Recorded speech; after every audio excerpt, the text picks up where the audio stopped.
Саламатсыздарбы? Кабарлардын күндүзгү чыгарылышы менен тааныштырып, студияда мен Альбина Жолоева.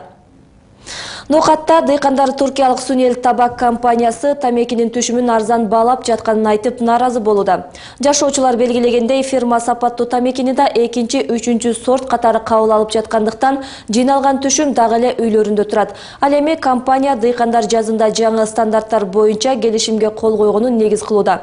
Нокатта 10 жылдан ашуун убакыттан бери иштеп жаткан Сунел табак компаниясы быйыл тамеки жалбырагынын жогорку сапаттагыларын 95 сомдон, ал эми экинчи сорттогуларын 76 сомдон кабыл алууда. Өкмөттүн Ош облусундагы ыйгарым өкүлчүлүгүнүн маалыматы боюнча өткөн жылы аталган компания 4000 тонна чийки зат кабыл алган. Анын 17%-ын биринчи сорту түзгөн. Ал эми 2012 жылы тапшырылган түшүмдүн 40%-ы биринчи сорт болчу.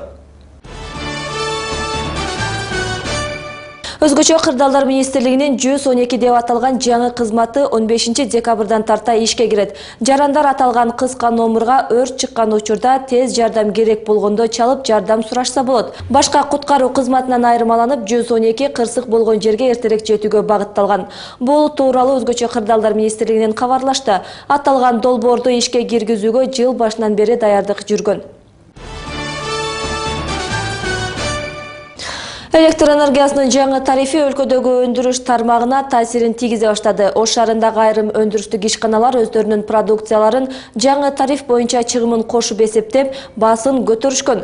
Анткени жаңы тариф боюнча өндүрүүчүлөр 1 сом 20 тыйындын ордуна 2 сом 19 тыйындан төлөп, кеткен чыгымдар актабай калат. Бул ишкерлерге жаралып жаткан көйгөй. Ал эми электрдин кымбаттоосу калкка да таасирин тийгизеби? Кабарчыбыз Назгүл Ахунанын материалында.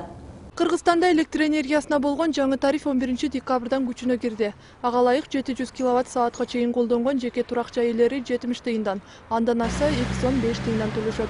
Ал эми өндүрүш тармагындагылар, бюджеттик мекемелер, чарба жана башка менчик ишканалар болсо 2 сом 19 тыйындан төгүшөт. Бул 700 киловатт азыр Кыргызстан боюнча өнөр жай жана энергетика министрлиги эсептеп чыккан орто эсеп менен азыр Кыргызстанда 680-690 киловаттка чейин бул средний потребитель иштетет экен. Буну тегеректеп 700 киловатт кылышып, ага соцнорма деп киргизишти. Бул жаңы тариф электр энергиясына болгон каатчылыктан жана Казакстандан сатып алган жарыктын баасын теңдөө үчүн иштелип чыкты. Анткени Кыргызстан Казакстандан электр энергиясын 1 киловатт саатын 5 сом 13 тыйындан сатып алууда. Бирок муну карапайым тургундар көгүлтүр отчокто ашыкча түйшүк алып келет дешет. Мындай ойду кармангандардын катарына электр плиткасын көп пайдаланган Гүлниса Курманкулова кирет. Почти 1,5 миңге жетип калат го. Ого чейин 400-500 сом жакса, азыр эми тройной кетип атпайбы? Конечно, кымбат.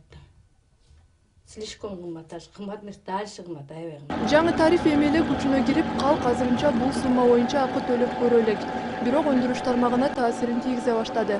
Ош шаарындагы айрым мындай ишканалар өздөрүнүн продукцияларын жаңы тариф боюнча чыгымын кошуп эсептеп, баасын көтөрүшкөн. 10 сом кошулду. 10 сом кошулду. Мурунку сценадан. Бул бир алдын ала эле айтылган неме болчу, кабар болчу. Ошого мына жаңы жылда, мына азыркы биз чыгарып аткан сцена жаңысына кымбаттатылган түрдө.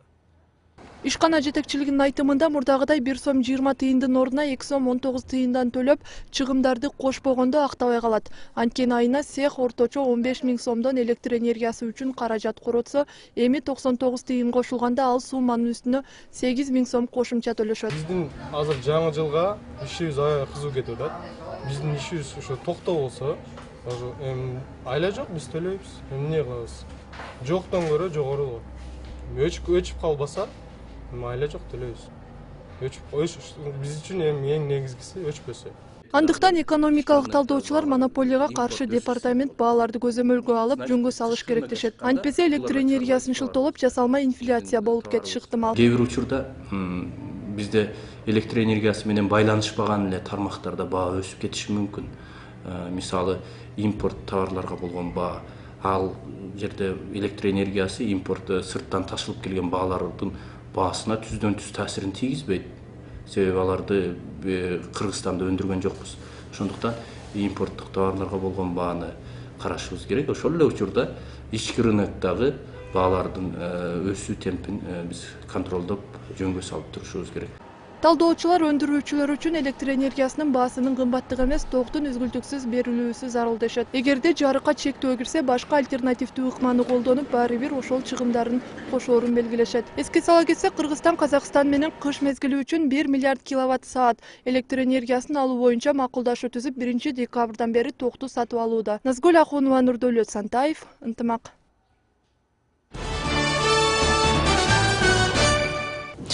Ош шаардык ички иштер башкармалыгынын кылмыш иликтөө бөлүмүнүн кызматкерлери жашы жете элек кыздарды зордуктоого шектелген Ош шаарындагы жогорку окуу жайдын 20 жаштагы 2 студентин кармашкан.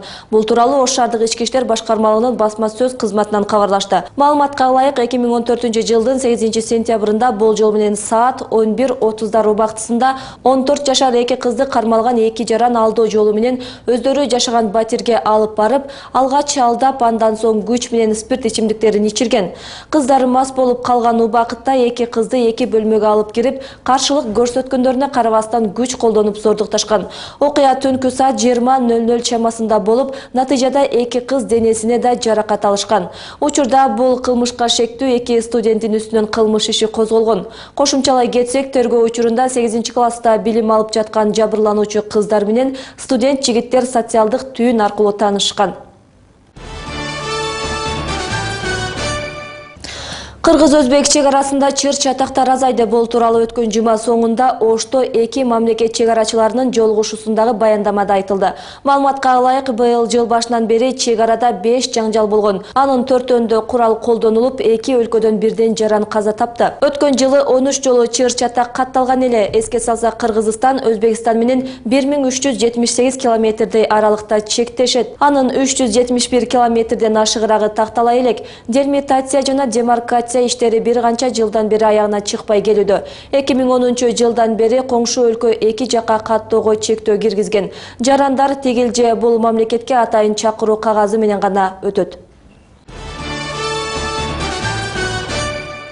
Жогорку кеңештин иш башкармалыгы 5 бармак үчүн 40 бычак, 50 рюмка, 10 графин, салаттар үчүн 600 тарелка, 6 хрусталь идиш, 200 вилка жана башка каражаттарды атайын сатып алып турганын мамлекеттик сатып алуу кызматынын сайтында кабарланды. Бул үчүн парламент өткөн 9 айда 2,5 миллиондон ашык каражат сарптаган. Бирок бул маалыматты Жогорку кеңештин басма сөз кызматы төгүндөп, ага улай мамлекеттик сатып алуу порталындагы маалыматтар бүгүн өчүрүлүп салынды. Парламент жаңы жыл алдында азык-түлүк үчүн 16,5 миллион сом сарптаганы жатканы да Жогорку кеңештин басма сөз кызматы төгүндөдү.